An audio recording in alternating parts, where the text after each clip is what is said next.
आदिपर्व भाग 154. हिडिंब वध पर्व सुरू. वैशंपायन जन्मेजय राजाला सांगतात, पांडव जिथे निजले होते त्या जागेपासून जवळच एक राक्षस एका साल वृक्षावर राहत होता. राक्षस असतो महाशक्तिमान आणि धाडसी, माणसांना खायचा. त्याच्या बळकट पकडीतून कुणीही सुटू शकत नसायचं. त्याचे तीक्ष्ण आणि लांब दात एकदा का अंगात घुसले की तो माणूस मेलाच असं समजावं. भीम तिथे जवळच निष्पाप बुद्धीने पांडवांना जाग कधी येते त्याची वाट पाहत बसला होता. अशा वेळी त्या राक्षसाला माणसाची जबरदस्त भूक लागते. कारण त्याला माणसाचा गंध येत असतो. त्याचे उदर मोठं लंब होतं. त्याच्या अंगावर लांब काटेरी केस होते. त्याचं अंग तांबड्या वर्णाचं होतं. त्याचे खांदे एखाद्या मोठ्या वृक्षाच्या आडव्या पसरलेल्या फांद्यांसारखे रुंद असे होते. जसे राक्षसांचे कान असतात तसे ते टोकाला चिंचोळे झालेले असे होते, ज्यामुळे तो लांबचं सुद्धा स्पष्टपणे ऐकू शकत होता. त्याचं एकंदर स्वरूप अतिशय भयावह होतं. त्याचे डोळे लाल आणि घाबरवणारे होते. आजूबाजूला त्याने त्याची दूरदृष्टी टाकली तेव्हा त्याला ते पंडुपुत्र शांतपणे झोपलेले दिसले. त्यांना पाहून तो भयंकर राक्षस आपल्या लांब आणि कोरड्या जटा हाताने पिंजारत बाजूला सारत त्या पांडवांच्याकडे नीट निरखून पाहत राहतो. त्यांना पाहून त्याची माणसांची भूक जास्तच वाढते. साल वृक्षावरून खाली उतरण्याच्या आधी तो एक मोठी जांभई देतो. त्यातून भयंकर दुर्गंधी सभोवर पसरते. पावसाच्या कृष्ण ढगांसारखे त्यांचं अंग आणि त्याचे दात त्याच्या कृष्णवर्णी मुखातून चमकत होते. त्या 5 पांडवांना पाहून तो त्या खुश झाल्यासारखा दिसत होता. आता त्या आपल्याला माणसांचं मांस खायला मिळणार ह्या कल्पनेनंच तो फार आनंदी झालेला दिसत होता. माणसांचा गंध आल्यामुळे तो राक्षस आपल्या बहिणीला हाक मारतो आणि तिला सांगतो, बऱ्याच दिवसांनी माणसांचं मांस आपल्याला खाण्यासाठी मिळणार आहे. असं माणसांचं मांस खाण्याच्या खुशीत मी आजचा दिवस मजेत घालवणार आहे. त्याचे कंठ चिरून मी त्यांचं उष्ण रक्त पिणार आहे.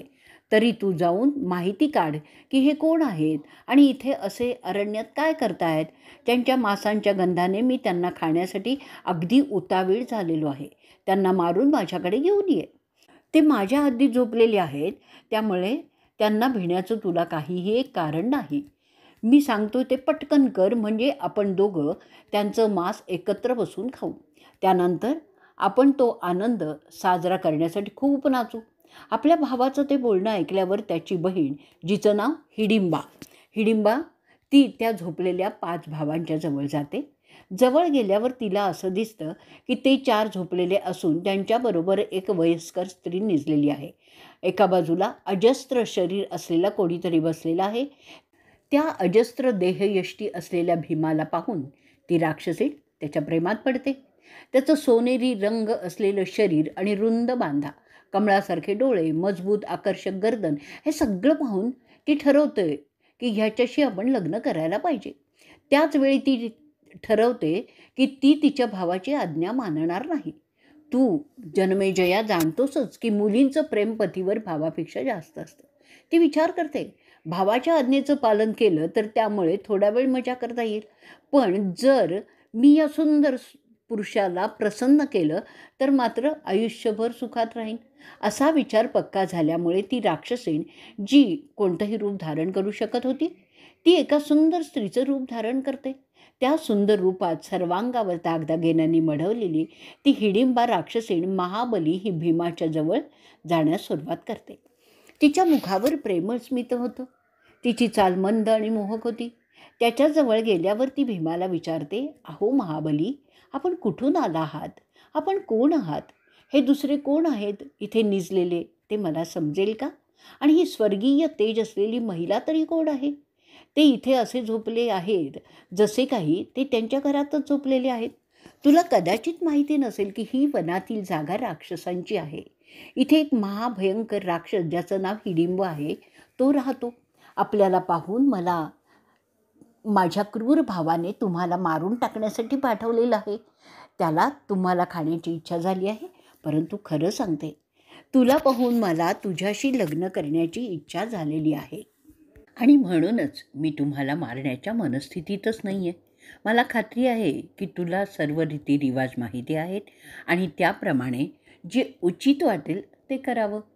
आपल्याला पाहिल्यापासून मला काही सुचतच नाही आहे. कामदेवाचा बाण माझ्या हृदयात खोल घुसलेला आहे. अशा परिस्थितीत मी काय करावं ते सांगा. आपल्याला माझ्याशी लग्न करण्याची इच्छा होत असेल तर मला आत्ताच आपण आपलंसं करावं. जर तुम्हाला पत्नी म्हणून स्वीकारलंस तर मी तुमची या राक्षसापासून सुटका करीन आणि नंतर आपण एखाद्या उंच डोंगरावर, ज्या ठिकाणी इतर कोणीही येणार नाही, अशा मजेत राहू.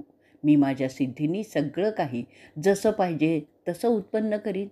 ते तिचं लोभसवाणं बोलणं ऐकून भीम तिला म्हणाला, राक्षस मुली, मी एखाद्या मुनीसारखा सगळी प्रपंचाची बंधनं झुगारून माझ्या झोपलेल्या भावांना आणि आईला सोडून तुझ्या वासनापूर्तीसाठी इथून जाऊ, हे कसं शक्य आहे? माझी काय लायकी ठरेल असं वागण्याने ते बघ बरं जरा. तुझा भाऊ ह्यांना खाऊन टाकेल, त्याचं काय करायचं? त्यावरती राक्षसीण म्हणाली, तसं असेल तर यांना उठव आणि मी माझ्या राक्षसी पद्धतीने त्यांचं माझ्या भावापासून रक्षण करीन. भीम म्हणाला, तुझ्या माणसं खाणाऱ्या भावाच्या भीतीने मी माझ्या भावांची झोप मोडणार नाही. त्यांना त्या निद्रेची फार गरज आहे. ते पूर्णतः थकलेले आहेत. माझी आईसुद्धा थकलेली आहे. मी तुझ्या राक्षस भावाला बिलकुल भीत नाही. माझ्या बाहूंची ताकद तुला आणि त्याला माहितीच नाही आहे. अगं सुंदरी, तुला माहिती नसेल पण माझ्या बाहूंच्या ताकदीपुढे माणूस, यक्ष, गंधर्व, राक्षस कोणीही टिकणार नाही, हे तू लक्षात घे. तुला हवं असेल तर माझ्याबरोबर राहा, अगर निघून जा, जशी तुझी मर्जी. पण मी माझ्या आप्तांना सोडून काही जाणार नाही. भीमाचं ते बंधुप्रेम पाहून हिडिंबा समजते की तिने जी ह्या माणसाची निवड केलेली आहे ती अगदी योग्य आहे. त्या जाणीवेने ती अधिकच प्रसन्न होते आणि अशा रीतीने आदिपर्वातील हिडिंब वध पर्वाचा 154वा भाग इथे संपलेला आहे. आदिपर्व भाग 155वा.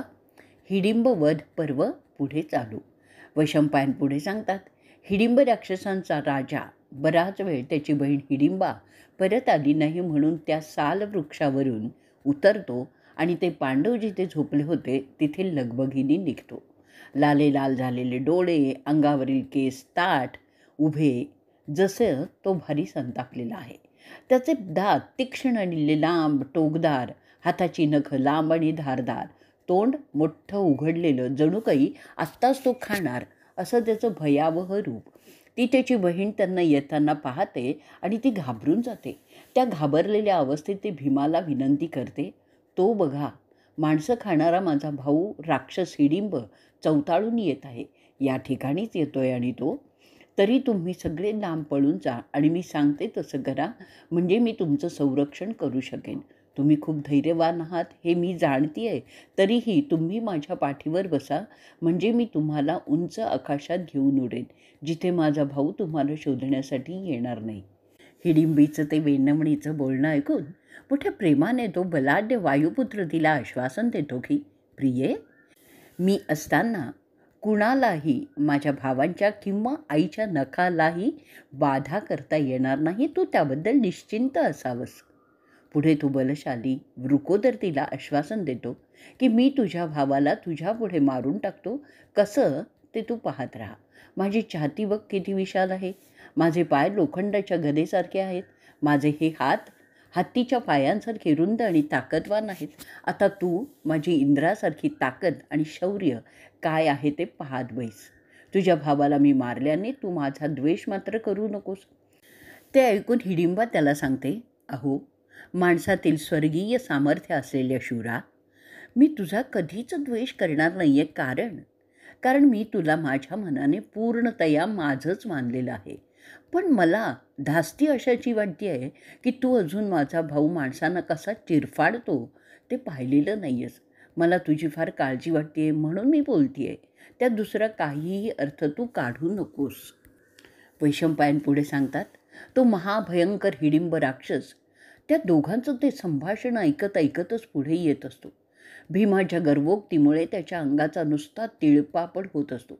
कधी एकदाचा या गर्विष्ठ माणसाला चिरफाड करून मारतोय असं त्याला झालेलं होतं.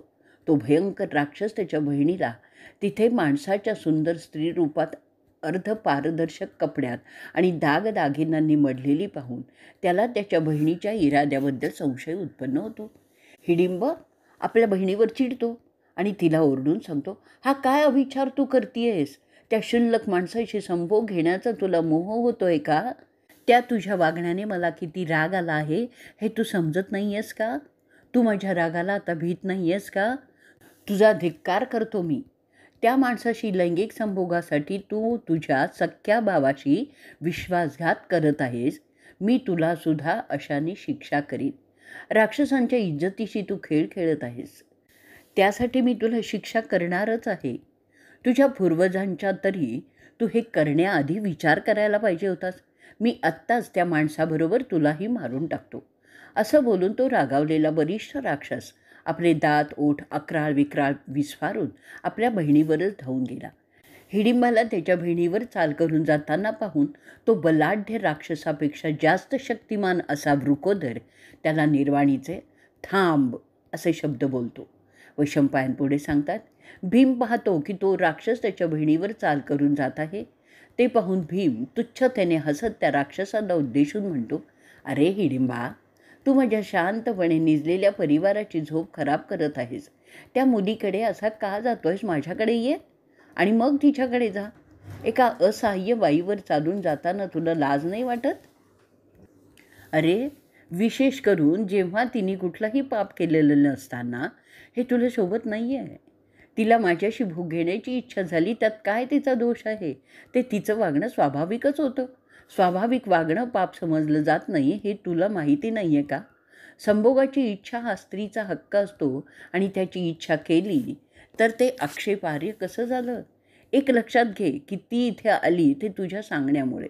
मला पाहून तिला माझी इच्छा झाली यात तुला काही धोका नसताना तुझं हे वागणं नीचपणाचंच ठरतं. कामदेवतेचा तू त्यामुळे अपमानच केलेला आहेस. कामदेव इंद्राचं एक रूप समजलं जातं. असो, म्हणून तू तुझ्या बहिणीला सोडून दे आणि माझ्याकडे ये. चल पाहूया तुझ्यात तरी किती दम आहे. मी तुला यमाच्या घरी ताबडतोब धाडीन. पण एक लक्षात घे, माझ्यासमोर तू एखाद्या महिलेला ठार मारण्याचा साधा विचारसुद्धा करू नकोस. माझ्याकडे ये, म्हणजे मी तुझ्या डोक्याचे तुकडे एखाद्या हत्तीप्रमाणे करून टाकेन. त्यानंतर ती वनातील श्वापद तुझ्या अवयवांचे आणखीन तुकडे तुकडे करून खाऊन टाकतील. त्यामुळे हे अरण्य तुझ्या त्रासातून कायमचं मुक्त तरी होईल. ह्या जंगलात तू अनेक माणसांना खाल्लेलं असेल, ते त्यानंतर भयमुक्त होतील. तुझी बहीण तुला एखाद्या डोंगरासारख्या, एखाद्या प्रचंड हत्तीसारखा, एखाद्या मोठ्या काळ्या ढगासारखा समजते. पण आता ती पाहणार आहे तो एका सिंहाच्या हातून फाडला जाणार आहे. त्यानंतर या वनातून कोणीही निर्भीडपणे प्रवास करू शकतील. अशी भीमाची गर्वोक्ती ऐकून हिडिंब ओरडून बोलतो, काय रे, काय तुझी ही गर्वोक्ती? तुझी मस्ती फार झाली आहे. प्रथम तू जे बोलतोयस तसं करून दाखव आणि मग बोल. आता जास्त वेळ न घालवता तुझं सामर्थ्य आणि धाडस सिद्ध करून दाखव. प्रत्यक्ष द्वंद्व झालं म्हणजे खरं काय ते माझ्या बहिणीला समजेल. मी प्रथम तुला फाडून खाईन, तोपर्यंत त्यांना आरामात झोपू देत आणि मगच तुझ्या भावंडांना आणि त्या म्हातारीला खाऊन टाकेन. आता फालतू बडबड करण्यात समय व्यर्थ न घालवता माझ्याकडे येऊन दाखव. तुला ठार मारल्यानंतर अर्थातच मी माझ्या बहिणीलासुद्धा ठार मारणार आहे, कारण तिने माझा विश्वासघात केलेला आहे. वैशंपायन पुढे म्हणतात, असं बोलल्यानंतर तो पहाडासारखा राक्षस मोठमोठ्यांदा ओरडत त्याचे हात पाय पसरून भीमाच्या अंगावर धावतो. भीमाच्या जवळ तो येतो तसं भीम त्याला उचलतो आणि चांगलं 30 हात लांब फेकून देतो.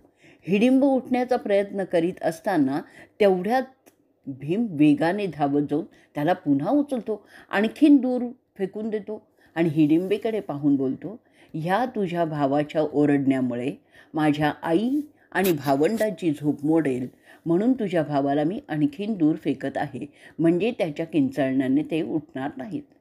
एवढ्यानेच त्या उन्मत्त राक्षसाला भीमाच्या शक्तीचा अंदाज आला.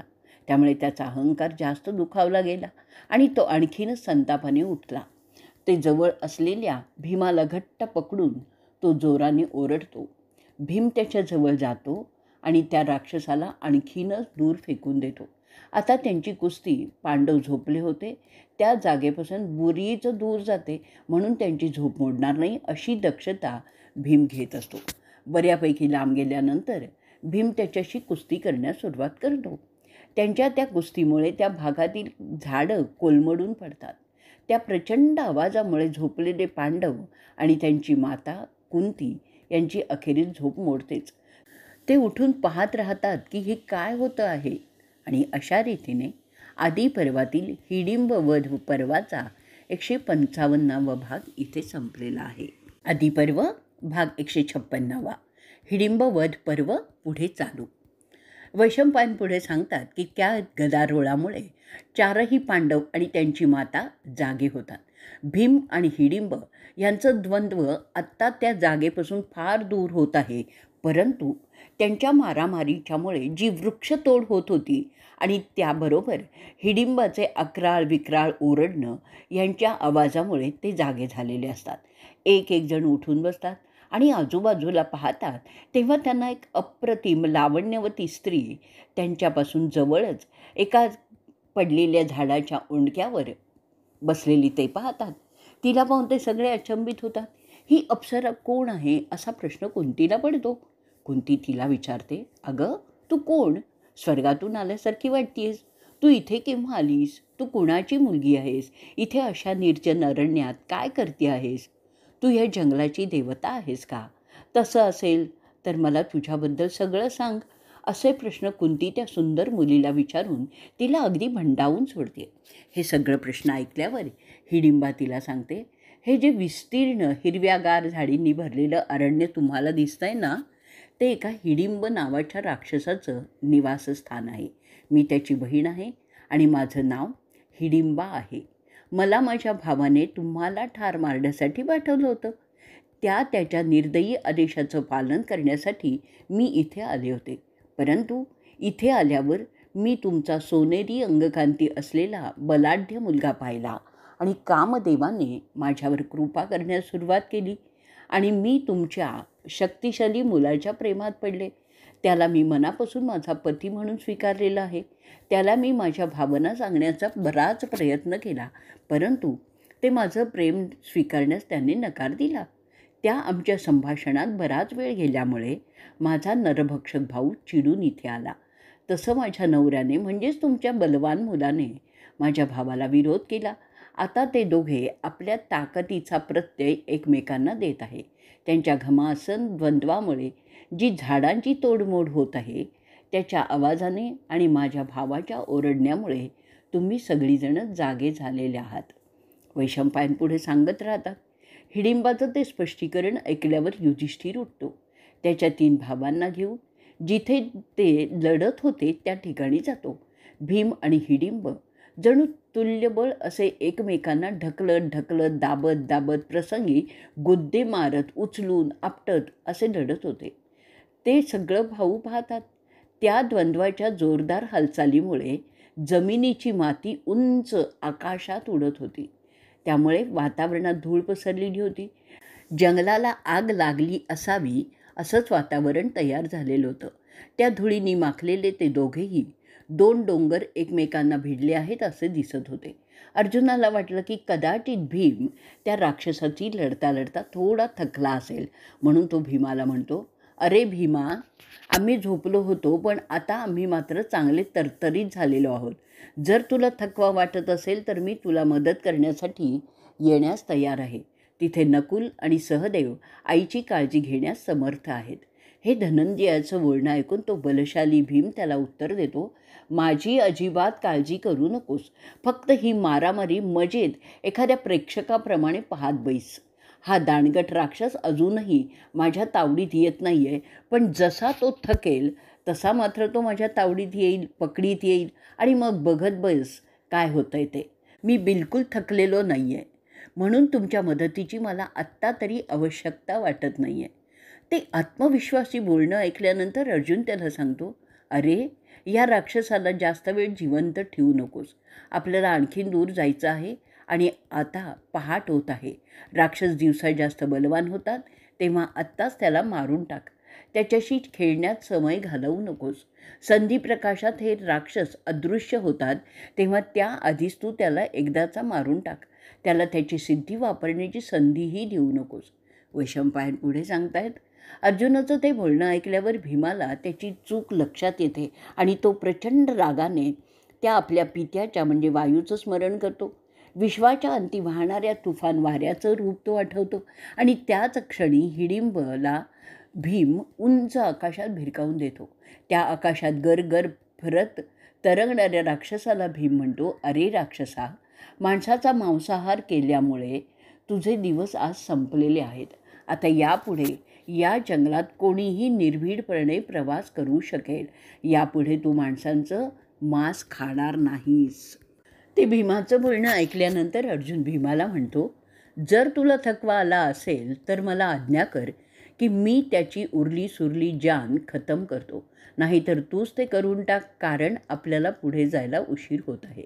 वैशंपायन सांगतात, अर्जुनाचं ते बोलणं ऐकल्यावर वेळाचं भान भीमाला होतं आणि तो त्या राक्षसाला जोराने जमिनीवर आदळतो. ह्याचा मीच नाश करणार, दुसऱ्या कोणाचीही त्यासाठी गरज नाही, असं भीम रागाच्या भरात बोलतो. हिडिंबाला तो उचलतो आणि उलटा धनुष्यासारखा वाकडा करतो. त्यामुळे त्याचा मणका मध्येच तुटतो. त्यामुळे राक्षसाचा अखेरीला मृत्यू होतो. हिडिंब मेल्याचं त्याला समजतं आणि त्याला त्याचा अत्यानंद होतो. सर्व पांडव भीमाचं कौतुक करतात. युधिष्ठिर सांगतो, आता आपल्याला पुढे जायचं आहे, तरी जर भीमाला थोडी विश्रांती घ्यायची असेल तर आपण थोडा वेळ थांबूयात.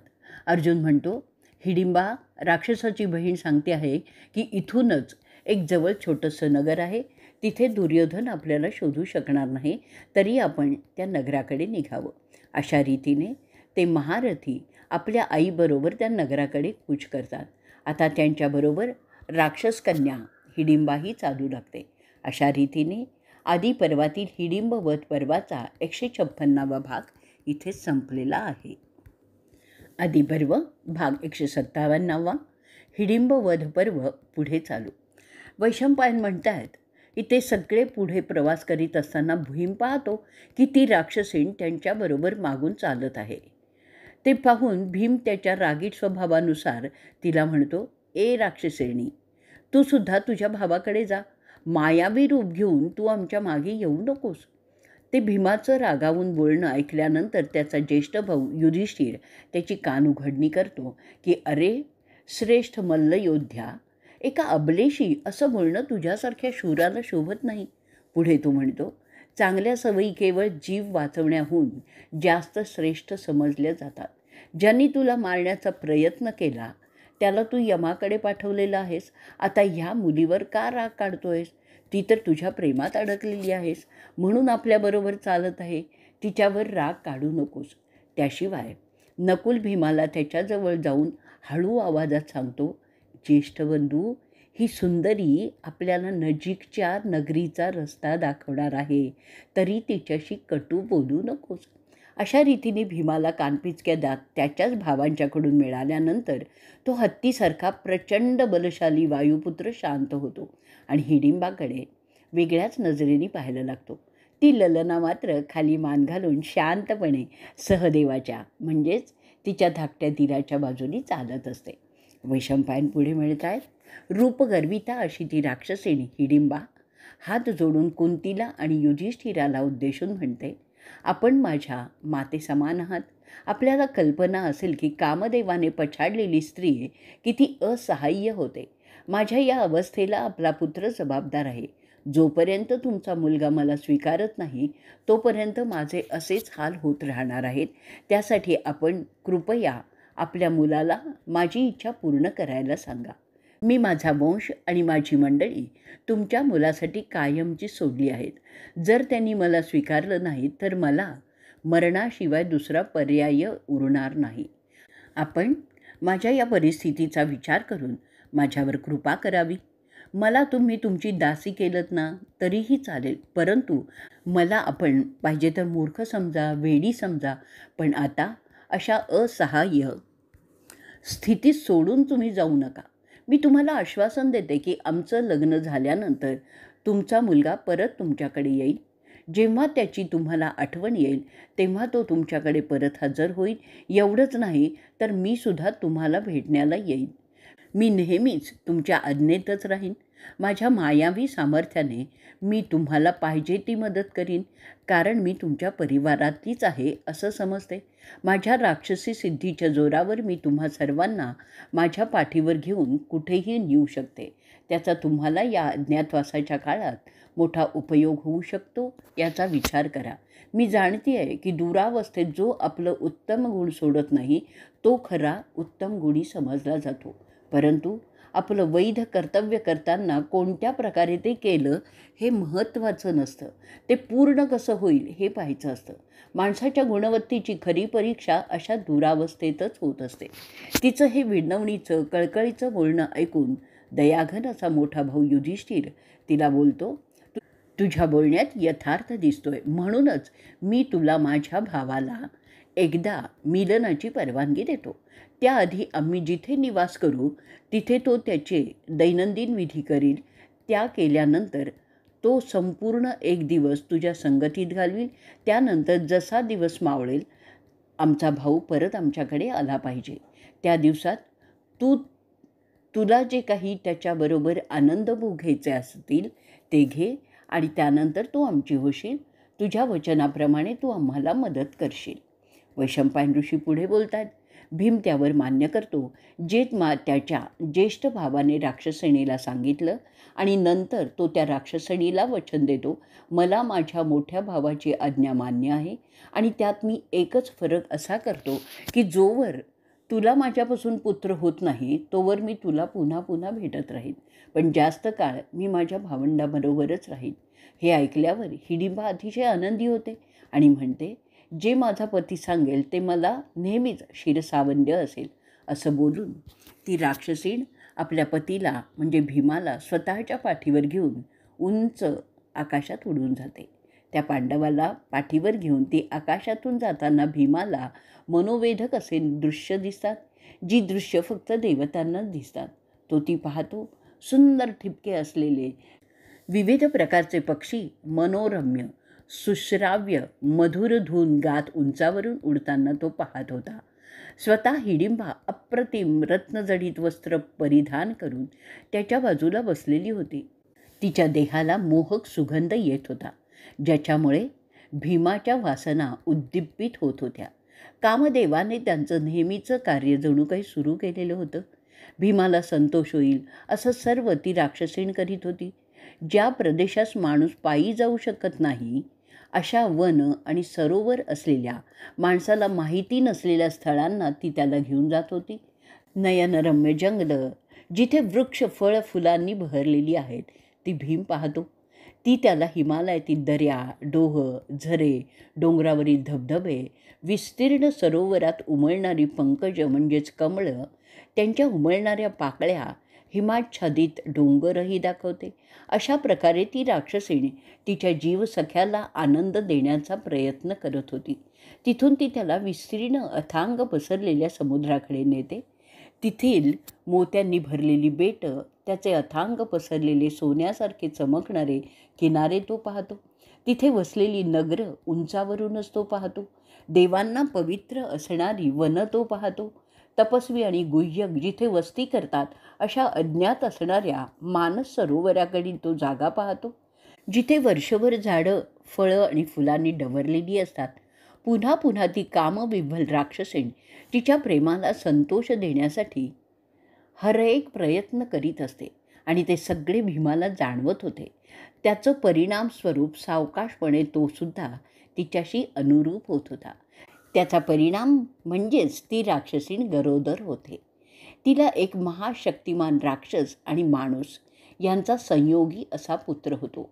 त्याचा वर्ण राक्षसांसारखा तांबट, चेहरा माणसासारखा असला तरी त्यातील अवयव राक्षसी स्वरूपाचे दर्शन करीत होते. ओठ दाट ताम्रवर्णी, केस दाट आणि काटेरी, डोळे लाल, टोकदार आणि मोठे दात, हात आणि पाय रुंद आणि मोठे, कान लांब आणि शेवटाला टोकदार, अंगावर केस असा तो दिसण्यास भयावह मुलगा ती प्रसवते. मात्र त्याच्या माथ्यावर केस नसतात. तो भीमपुत्र पुढे एक नामचंद तिरंदाज होतो. त्याच्या हावभावात आणि इतर गोष्टीत तो बहुधा राक्षसच वाटत होता. त्याच्याकडे राक्षसांच्या सिद्धी ज्या त्यांना जन्मतः प्राप्त होतात त्या मिळालेल्याच होत्या. तो एक लहान मुलगा असूनही त्याची हिंमत अशी होती की तो कोणाही पिशाचाला, राक्षसाला तसंच इतर शक्तींना सहसा आवरता येण्यासारखा नव्हता. वैशंपायन जनमेजयाला सांगतात, अहो राजर्षी, तो जरी जन्मतः एक लहान मुलगा होता, जन्मल्यावर लवकरच तो काही अवधीत पूर्ण वाढलेल्या माणसासारखा मोठा होतो. जसं राक्षसांच्या अपत्याचं होतं. मोठा झालेला तो त्याचा पुत्र प्रथम त्याच्या आईला लावून नमन करतो, त्यानंतर त्याच्या पित्याला नमन करतो, त्यानंतर त्याचं नाव ठरवण्याचा विधी होतो. कारण त्याच्या माथ्यावर केस नव्हते. त्या टकलाचा उल्लेख त्याच्या नावात असावा म्हणून त्याच्या माथ्याचा उल्लेख घट म्हणजे मडकं वरूनच त्याचे दोन्हीही पितर त्याला घटोत्कच म्हणजे माठासारखा माथा असलेला अशा नावाने हाक मारतात. घटोत्कच पांडवांचा अतिशय प्रिय असा पुतण्या होतो. जसे काही की तो त्यांच्यापैकीच एक आहे. हिडिंबाचा भीमाबरोबरचा राहण्याचा काळ संपलेला होता. ती तिला पाहिजे तिथे जाण्यास मोकळी होती. हिडिंबा पांडवांना सांगते की ती त्यांच्या कृपेला कधीही विसरणार नाही. ज्या प्रकारे पांडवांनी, विशेष करून ज्येष्ठ पांडव युधिष्ठिर तिला अनुमोदन करतात ते ती नेहमीच ध्यानात ठेवील. घटोत्कच राक्षसांमधील श्रेष्ठ त्याच्या पित्याला आश्वासन देतो की जेव्हा पांडवांना त्याची गरज असेल तेव्हा तो त्यांच्याबरोबर असेल. एवढं बोलून तो राक्षस उत्तरेकडे निघून जातो. हे कोणालाही माहिती नव्हतं की इंद्राने त्याचा अंश देऊनच घटोत्कचाला उत्पन्न केलेलं होतं. ते अर्जुनाला कर्णाशी लढण्यास मदत व्हावी म्हणूनच केलेलं होतं. किती खोल ती योजना होती बघा. की ते तू हे राजा तेव्हा तू समजशील. जसं आपण हे महाभारत आणखीन पाहू. इंद्राने जो बाण कर्णाला त्याच्या कवचाच्या बदल्यात दिलेला असतो तो बाद व्हावा आणि अर्जुन सुरक्षित व्हावा यासाठी घटोत्कच इंद्राने निर्माण केलेला होता असं सांगितलं जातं. तो बाण माणसांवर सोडता येत नाही म्हणून राक्षसाची नेमणूक इंद्राने हिडिंबाच्या मुलाच्या रूपात केली असं सुद्धा समजलं जातं. अशा रीतीने आदिपर्वातील हिडिंब वध पर्वाचा 157वा भाग इथे संपलेला आहे. आदिपर्व भाग 158वा हिडिंब वध पर्व संपलं. वैशंपायन सांगतात, ते शूरवीर महारथी पुढे त्यांच्या अज्ञातवासातील प्रवास चालू करतात. एका जंगलातून दुसऱ्या जंगलात असा त्यांचा प्रवास चालू होता. वाटेत ते विविध खाद्य प्राण्यांची जसं हरिण, सांबर शिकार करीत करीत आपला उदरनिर्वाह करीत होते. अशा रीतीने ते एका देशातून दुसऱ्या देशात जात होते. त्या भटकण्याच्या काळात ते अनेक देश जसं मत्स्य, त्रिगर्त, पांचाल, कीचक यांना त्यांनी भेटी दिल्या. त्या प्रदेशातील अनेक नयनरम्य वनं आणि तलावही त्यांनी पाहिले. त्यांचे केस भरपूर वाढल्यामुळे, ते कापण्याची व्यवस्था नसल्यामुळे त्या केसांच्या वटा झालेल्या होत्या. तसेच दाढी आणि मिशासुद्धा वाढलेल्या होत्या. अशा परिस्थितीत त्याने ओळखणं की ते पांडव कुरु घराण्याचे राजपुत्र आहेत सहज नव्हतं. त्यांच्या अंगावर वल्कलं आणि प्राण्यांची कातडीची वस्त्रे होते. आपल्या मातेबरोबर ते जाताना असे वाटत होते की ते कोणीतरी संन्यासी बैरागी आहेत. प्रसंगी ते आपल्या प्रवासाचा वेग वाढवत. तेव्हा कुंतीला पाठीवर घेऊन ते प्रवास करीत असत. कधी लपत, कधी छुपत, सावकाशपणे, तर कधी न लपता वेगाने असा त्यांचा प्रवास चालू होता. प्रवासात ते आपल्या विविध विद्यांचा पुन्हा पुन्हा स्मरण करीत अभ्यासही करीत होते. त्यात वेद, वेदांग, शस्त्रविद्या, मंत्रविद्या, नीतिशास्त्र त्या कामात त्यांना त्यांचे जन्मदाते व्यास अधूनमधून भेटून मदत करीत होते. जेव्हा कृष्ण द्वैपायन त्यांना भेटत होते तेव्हा कुंतीसह ते उभे राहून त्यांचे पायपूजन करून त्यांना अभिवादन करीत असत. अशावेळी व्यास महर्षी त्यांना म्हणायचे, मला माहीत आहे पहिल्यापासून की तुमचं हे अज्ञातवासात पळत राहणं धृतराष्ट्रांच्या मुलांमुळेच होणार नाही. म्हणून मी तुम्हाला काही मदत करण्याच्या उद्देशाने तुमच्याकडे येत असतो. तुम्हाला हे जे काही भोगावं लागतं आहे ना, त्याबद्दल दुःख करू नका. हे होत आहे त्याची गोड फळं तुम्हाला भविष्यात चाखायला मिळणारच आहेत. खरं पाहता तुम्ही आणि तुमचे प्रतिस्पर्धी कौरव माझ्यासाठी समसमानच आहात. परंतु जसं समजतात की ज्याच्या पदरी जास्त दुःख असतं त्याच्याबद्दल जास्त माया वाटते, त्याप्रमाणे माझं होत आहे. आता ऐका, इथून जवळच एक रमणीय नगर आहे. तिथे तुम्हाला कसलाही धोका नाही आहे. तिथे माझ्या परत येण्यापर्यंत तुम्ही राहावं. वैशंपायन पुढे सांगतात. असं सांगून तो सत्यवतीचा पुत्र जवळील एकचक्र नावाच्या गावात त्यांना वस्ती करण्यास सांगतो. तिथे त्यांना कोणीही ओळखण्याची शक्यताही नसते. जाताना व्यास कुंतीला आश्वासन देतात की हा तुझा मोठा मुलगा जो सत्य आणि न्यायाची पुतळी आहे तो या पृथ्वीवर राज्य करणार आहे. त्याशिवाय हा तुझा भीम अर्जुन त्यांच्या धाडसी कारभाराने आणि शौर्याने समुद्रापर्यंतचा सर्व भूभाग प्रादाक्रांत करणार आहेत. हे माद्रीचे जुळे बंधू त्यांच्या महारथी कारवायांनी नवे विक्रम स्थापन करणार आहेत. हे माझं वचन तुला मी देतो आहे. तू निश्चिंत राहा. ही तुझी मुलं अनेक यज्ञ करणार आहेत, जसे राजसूय अश्वमेध. हे तुझे मुलगे ब्रह्मापर्यंत मजल मारतील. त्यांच्या पूर्वजांची राजसत्ता पुन्हा प्रस्थापित करतील. अनेक गुणी मित्र परिवार सांभाळतील आणि जगात आनंद वाढवतील. वैशंपायन पुढे सांगतायत. व्यासमुनी पांडवांना त्या एकचक्र गावात गेल्यानंतर एका ब्राह्मणाच्या घरी नेतात.